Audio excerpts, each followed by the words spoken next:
Hello, everyone. Hope you are well on this Thursday night. We're almost into Friday. I believe we should prepare to be poor, if not in downright poverty, y'all. I hope it's not going to come to that, but that's the direction we are heading. I'm going to talk more about that.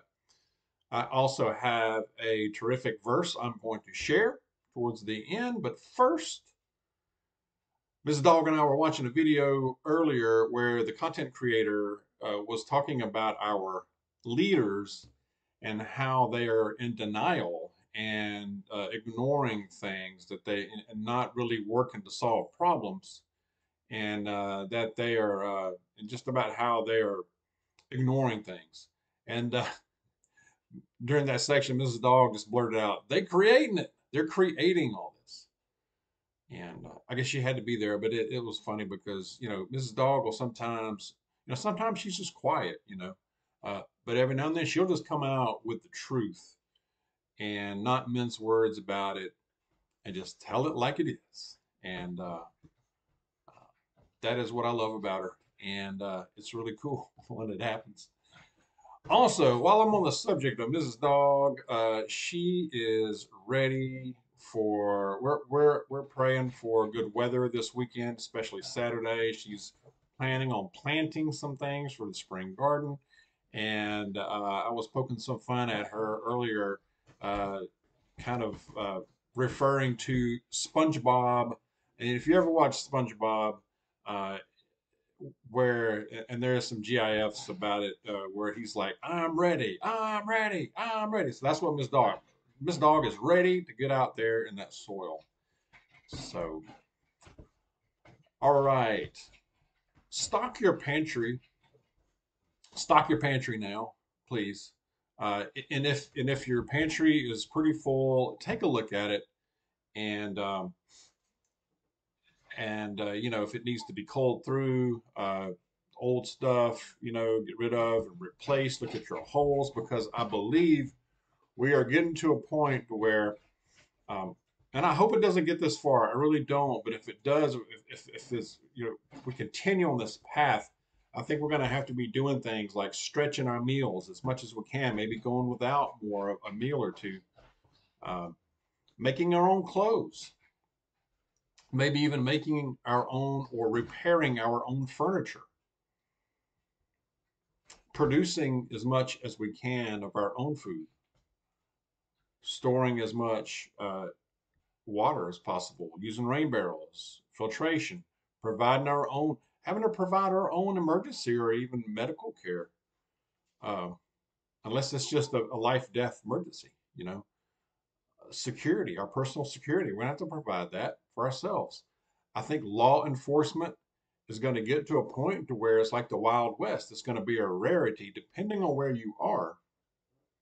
And if there is justice, it's going to be delayed until some officer from some other region or your region finally comes in and enforces it.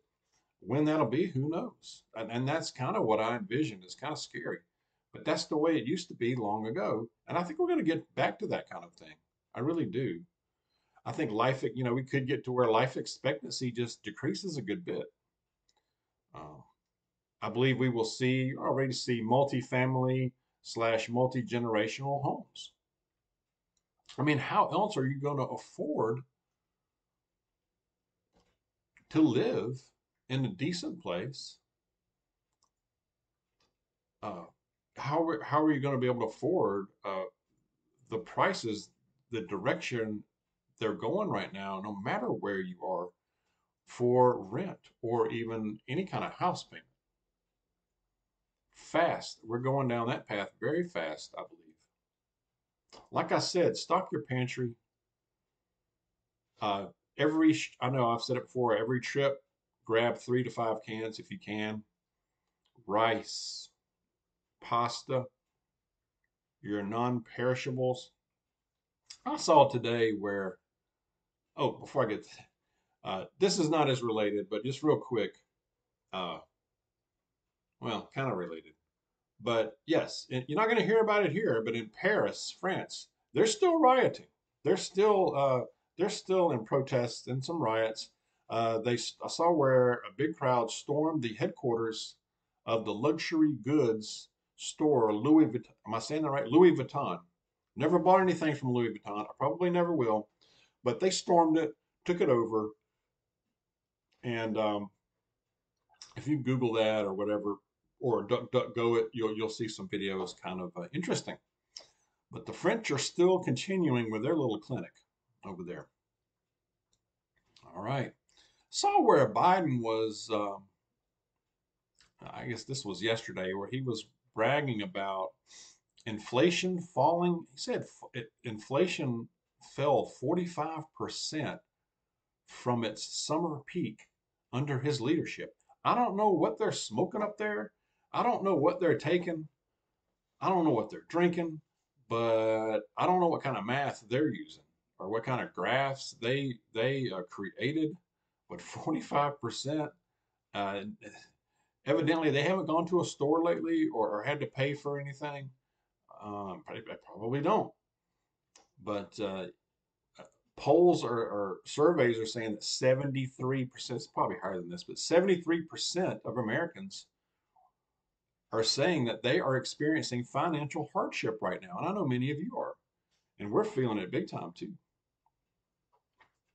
We are firmly in a recession, I believe. And we're on the path of deep recession and depression, maybe something worse than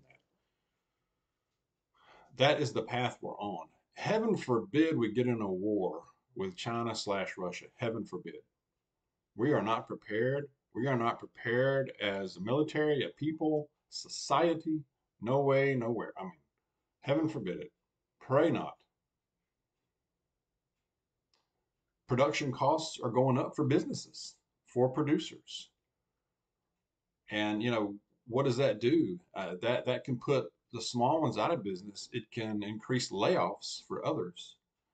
Uh, Add on to that the interest rates, and this is for businesses, not individuals. So they are dealing with similar issues as individuals or as families.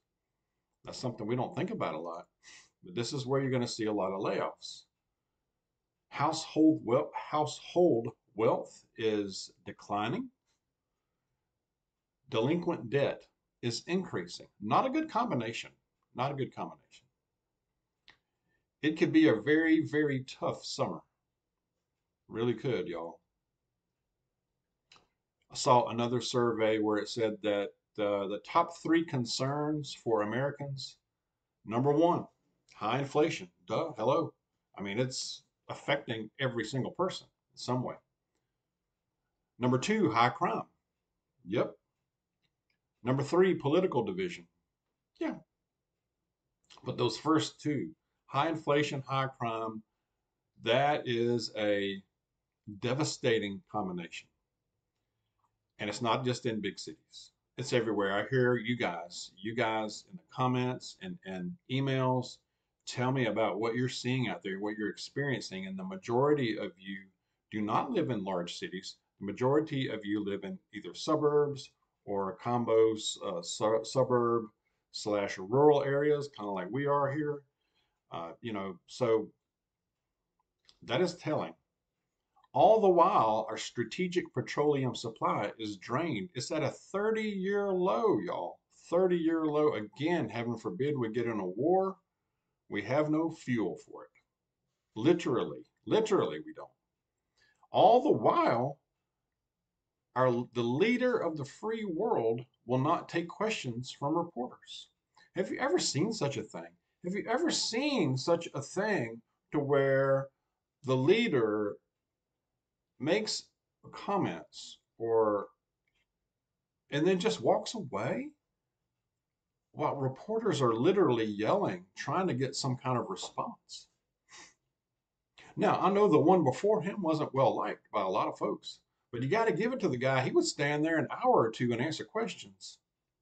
He'd tell you straight up, though. I mean, he's going to shoot it straight. You may not like the answer, but he's going to give you an answer. He's going to answer the freaking questions. And he was passionate about it. You got to give him that now. You got to give him that.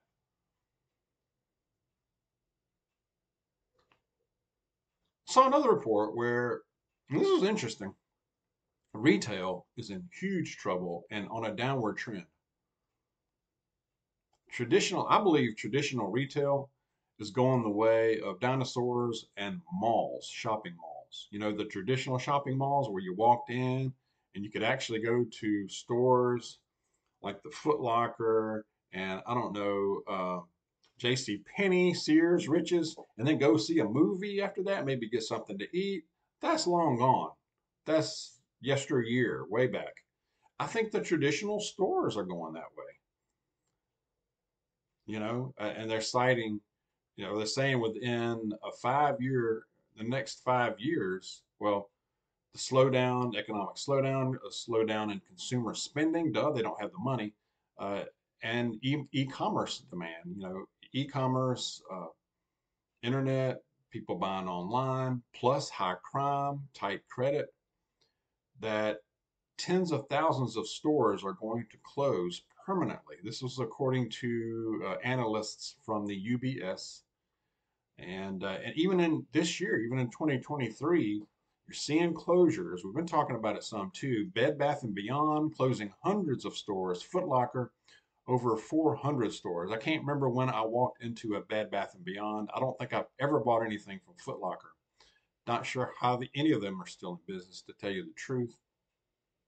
People don't have the money. They don't have as much money to spend on things like that. They're busy spending it on food, some gas in the vehicles, utilities, medical, paying taxes, trying to get something done, a medical procedure, get a tooth fixed. We're struggling to do that. Struggling to do that. Share your thoughts. I have a good verse here. Romans chapter 12, verse 12 says, "Be joyful in hope, patient in affliction, faithful in prayer." Amen. Amen. We're not promised, as Christians, we are not promised an easy time. We are not. We're going to have tough times. We're going to go through trials and tribulations. But that is when you double down on the prayer, meditation, quiet, listen, and be patient. Because He is faithful. So we should be faithful. Again, share your thoughts. Keep preparing, please. Let's be aware. Stay safe. God bless you. I will see you soon.